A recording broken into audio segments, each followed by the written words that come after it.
Okay, hello friends, this is Yusuf here. Welcome to part 3 of ILE crash course. Okay, so in this video we're gonna see a few things. Last time we have seen the modules and sub procedures in the first video. Second, we have seen how to call ext pgm and ext proc. So now today we're going to see something about prototype and parameters, and then introduction to the service program. Okay, so prototype we didn't cover earlier, but that's one of the important building blocks of ILE. So if you go to the our IBMI, okay, so this is what we have been building, right? So basically, we build one module called get day name, right? So which is having two procedures. Okay, one procedure called get day name, second is get month name. Okay, so when we compile this into a module, and then we have written a program called rpg001, and here we declared those two procedures. We compiled this also a module, and then we binded those two modules using create pgm command. Okay, but essentially, if suppose, say for example, I have another program called rpg002 which needs to access the same procedures, then we need to define this set of uh, prototype again. Okay, so it's good to have this prototype in a single place so that every program can refer. Okay, so that's why you can see many times there will be a copybook thing coming in. Okay, so what we are going to do now, I'm going to make this into a copybook. Before that, this name is kind of odd, right? Get day name. It says get day name, but this module is giving other procedures for get month name, those things. So it could be something like a date API, okay, and then which contains all date related procedures. And then if you make that as a single module, then whatever the program that needs to access any kind of date related procedures can use that. Okay, that's the objective. So with that in mind, what I have done, simply I have renamed this into something called date API. Okay, if you see, everything is same. I just changed the source file name into date API, and then whatever the declaration we have here, right, these 4 lines of code, I took that separately and then created a file called date API underscore h, and here you can see it just holds the declaration. Okay, now with that in thing, right, so we can refer this date API underscore h into the program directly. So it means in RP001 we don't need to declare these two again. Okay, so which instead of that, if we go, can delete this thing, and we can say like slash copy and library name dvys1 slash qrpglesrc2 comma date API underscore h. So what will happen? This will take care of including those prototypes dynamically. Okay, so it will still work.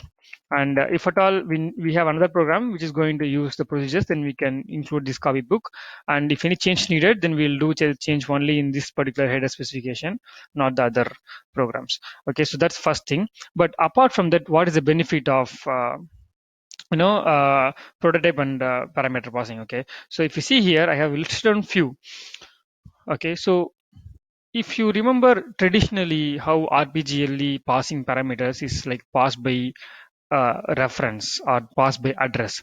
Okay, so if you know I want to pass the input and get output, then what we will do, we will pass two parameters, one for input and one for output, and then the called program, right, will assign the values or the result to the second parameter, which will get back in the first program, okay, on the second parameter.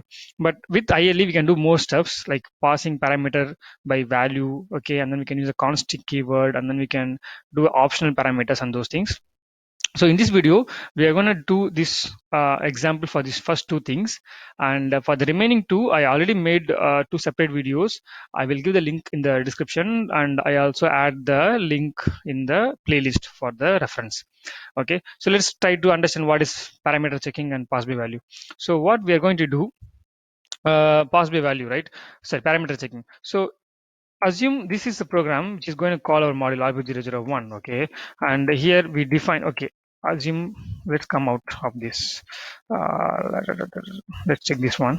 So here I'm having without the copybook thing. Okay, so by mistakenly, say for example, you are changing this to, say for example, 20. Okay, then if you try to So you are declaring a prototype saying that it has one parameter with 20 character and it will return a value with 10 character. Okay, so if you try to file, save it and compile, what it will try to show that it's, you said your input is 20 character, but you are passing this procedure here with the value of ISO, but that ISO is defined with 10 character. So there is a mismatch in parameter, right? So that will be captured during your compile time itself. So if you compile this, right, you'll get error. Okay, so if you see what is the error, you'll see that parameter, okay, the type and attribute of parameter do not match with the prototype.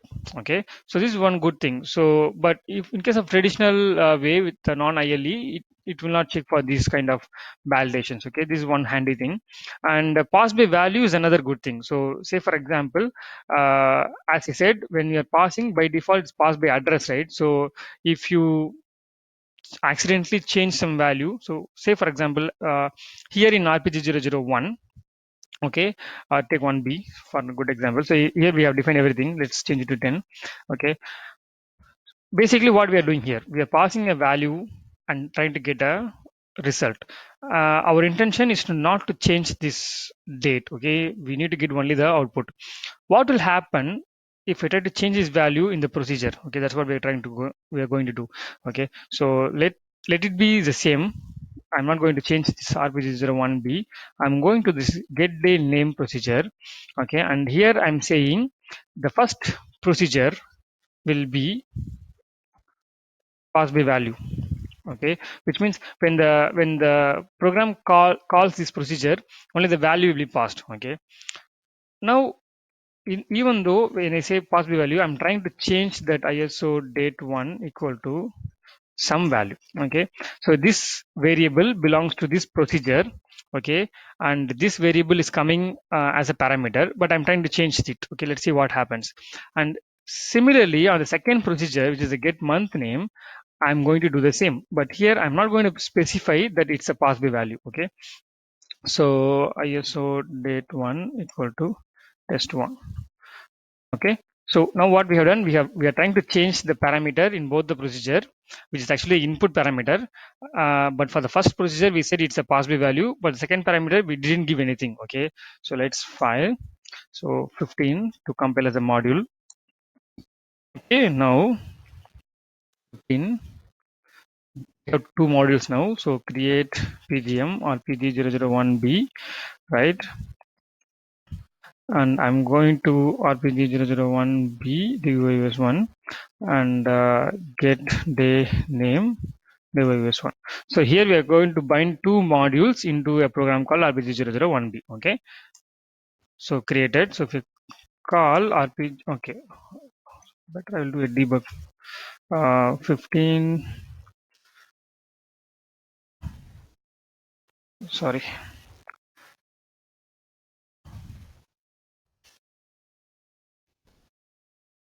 Okay.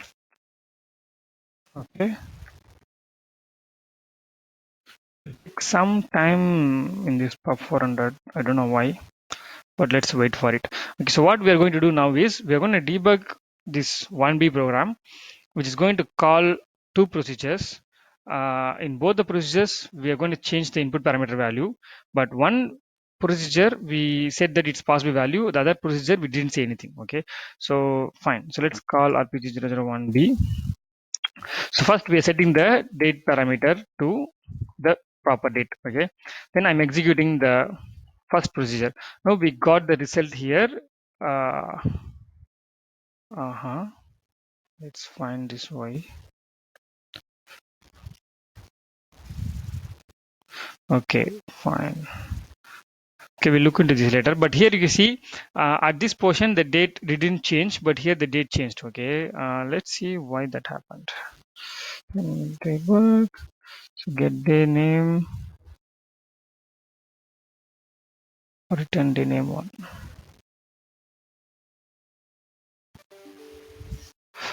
Okay. Okay, so maybe we'll look into later, but anyway, fine.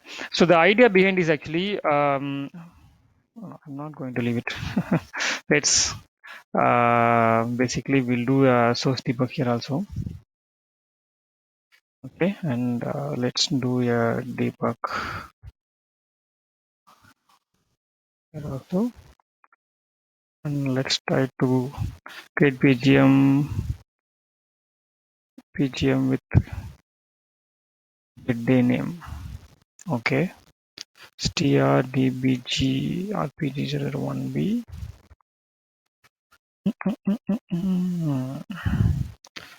Let's see what happens.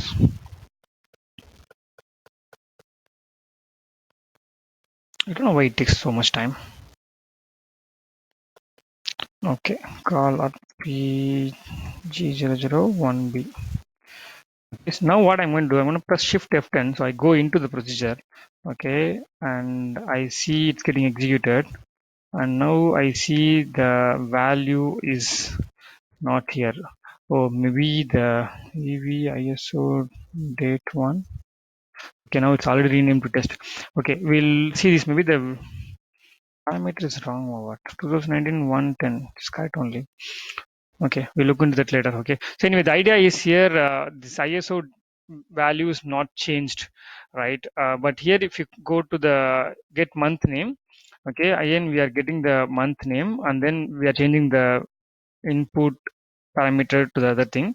And if you see the month name is we got already, and if I go here, come out of it, this local variable is also changed, okay, because it's passed by address. So okay, I don't know what is the option problem with that one. Okay, so yeah, so let's move on. So we just saw how this pass by value is going to work, right? So it's not going to pass using the address, and for the remaining two I'll give the link separately.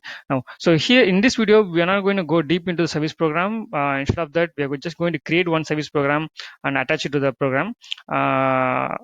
The next video we'll see more about the details. Okay, so what we are going to do now, so now we have this date API, right? It's a single module. What we are doing, we are attaching that module to a program. Okay, now instead of that I'm going to create service program. Okay, so create srv pgm device 1.